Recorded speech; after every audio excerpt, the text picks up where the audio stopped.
Ya, lantas bagaimana kiat olahraga sehat namun tetap disiplin menerapkan protokol kesehatan? Kita telah terhubung dengan Dr. Michael Triangto, SPKO, spesialis kedokteran olahraga dan Direktur Slim and Health melalui sambungan Skype. Selamat pagi, Dr. Michael, apa kabar?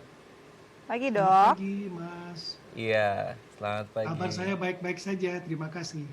Luar biasa ya dok. Alhamdulillah. Ya, ini semangat sekali Dr. Michael pagi Ya. ini ya.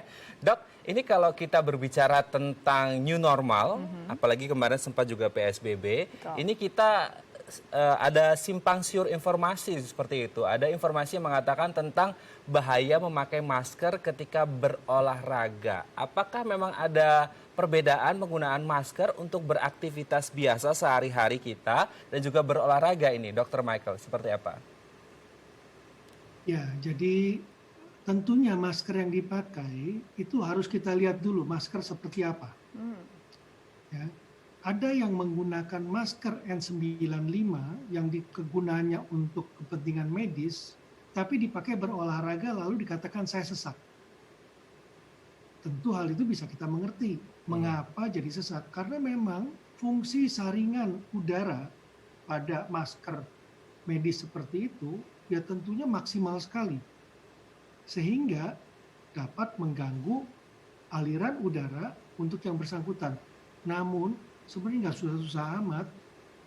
Kalau misalnya saya merasa sesak dengan masker tersebut pada saat saya olahraga, saya tinggal buka, saya tinggal mengurangi intensitas latihan saya.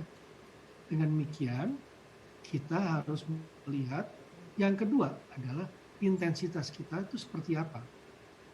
Kalau intensitas latihan kita itu berat, memang tidak akan nyaman kita menggunakan masker tadi.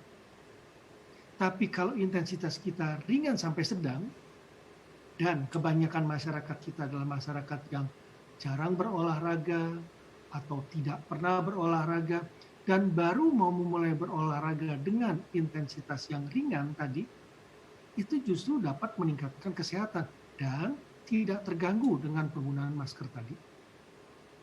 Oke, jadi memang tergantung bagaimana intensitas olahraganya dan apakah orang tersebut juga terbiasa berolahraga atau tidak gitu ya dok. Karena kalau kita lihat kan banyak akhirnya karena new normal yang tadinya jarang berolahraga akhirnya baru nih berolahraga. Apakah ini juga mempengaruhi karena ini sebenarnya kebiasaan baru mereka dan saat baru membiasakan diri berolahraga sudah harus menggunakan masker. Apakah ini mempengaruhi dok? Sebenarnya tidak terlalu mempengaruhi, ya, karena kita sebagai pengalaman pertama, kita nggak pernah olahraga, kemudian kita mulai mau berolahraga. Tentunya ada batasan tertentu yang membuat kita berhenti latihan ataupun kita mengurangi atau memperlambat intensitas latihan kita. Dan hal itu tentunya bisa terjadi bila mana kita memperhatikan body language kita. Kita merasa sesak, kita merasa sakit kepala, kita merasa keringat dingin, kita merasa sesuatu yang tidak biasa kita rasakan, itu kita langsung harus menghentikan atau mengurangi intensitas latihan kita. Dengan demikian tidak akan terjadi sesuatu yang bersifat fatal. Jadi kalau ada yang mengatakan bahwa nanti kalau pakai masker itu CO2-nya terkumpul di situ sehingga kita menjadi tidak bisa bernapas sama sekali, karena itu dalam waktu tertentu, katakanlah setiap 10 menit, masker itu harus dibuka, diturunkan, kemudian pasang lagi, turunkan, pasang lagi. Ini menurut saya aneh. Kami sebagai dokter, apalagi kalau sejawat yang bekerja di ruang bedah atau ruang ICU, itu kita tetap harus menggunakan masker kapanpun juga. Apakah saya pada saat itu yang bekerja di ICU, itu saya harus menggunakan terus. Dengan demikian, aneh kalau dikatakan ada yang pingsan setelah 10 menit kalau tidak diturunkan. Jadi masker tadi dirancang untuk ada oksigen yang bisa masuk, bisa keluar. Karena itu kalau kita pakai masker, itu terkadang suka berembun kalau kita menggunakan kacamata. Betul. Itu berarti ada sesuatu yang bisa keluar. Tidak mungkin terus-menerus CO2 itu di sana. Jadi Terus terang, pemberitaan seperti itu dapat kita golongkan sebagai berita yang tidak benar atau hoax. Hoax ya. Dan dapat membawa pendapat masyarakat ke suatu pendapat yang salah. Jangan-jangan nanti ada yang takut untuk berolahraga. Kenapa? Beberapa sudah mengatakan seperti itu. Dok, bagaimana dok ya? Saya mau olahraga, katanya kalau tidak olahraga nggak sehat, saya olahraga menjadi lebih sehat. Tapi kalau sekarang saya pakai masker lalu terjadi sesuatu yang fatal, lebih baik saya nggak olahraga saja.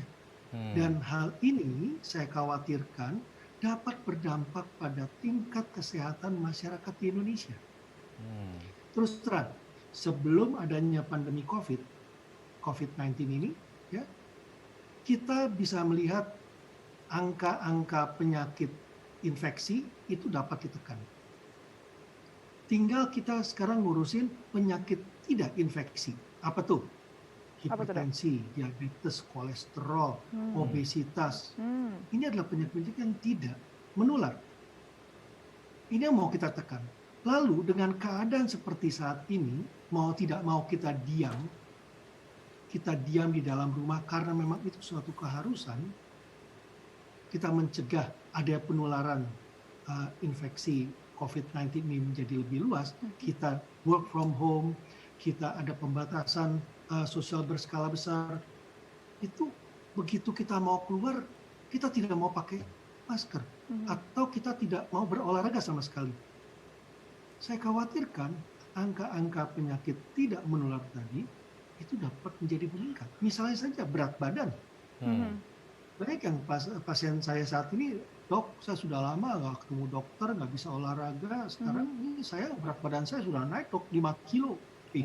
Wow. 3 bulan naik 5 kilo, itu terlalu berlebihan. Nah Kenapa? itu dia ya Karena dok ya. makan, tidur, iya. Nah, saya khawatirkan kalau mereka jadi takut berolahraga. Oke, dan ini harus diluruskan berita-berita yang tidak benar ini ya dok ya. Baik, Ya, kita masih tepat akan sekali. betul, kita masih akan lanjut lagi nih, sangat menarik perbincangan kita. Kita akan lanjut setelah jeda ya dok, bagaimana tetap sehat berolahraga selama pandemi dengan protokol kesehatan. Karena itu jangan kemana-mana pemirsa, tetap bersama kami di Halo Indonesia.